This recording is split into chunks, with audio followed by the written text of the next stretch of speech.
Auzubillahiminash-shaytanir-rajim. Bismillahir-rahmanir-rahim. Assalamualaikum students. How are you? Hope so you will be fine and healthy at your homes. Students, आज का हमारा उन्वान है grammar. Grammar क्या है?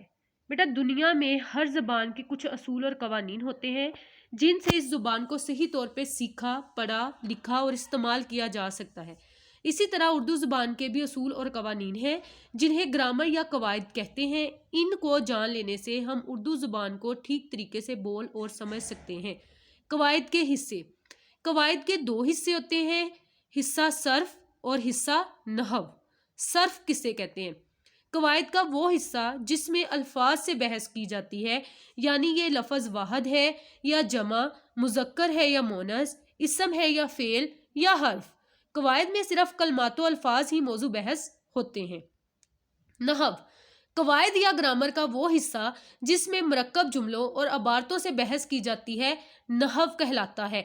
देखे ना, मरकब जुमलों, मैंने किताब पढ़ी और मैंने किताब पढ़ी और मैंने खाना खाया, इस तरह के जितने भी ये जुमले होते हैं इनके साथ जो बहस होती है उसको नहव कहते हैं. जबकि लफ्ज़ों के साथ बहस, उसको हम क्या कहते हैं? सर्फ कहते हैं. स्टूडेंट्स, ये आपकी वर्कबुक का जो पेज है आपने इसको अच्छे से लर्न करना है. और इसी के साथ हमारा आज का लेक्चर ख़त्म होता है. अल्लाह हाफिज़ एंड टेक केयर योरसेल्फ.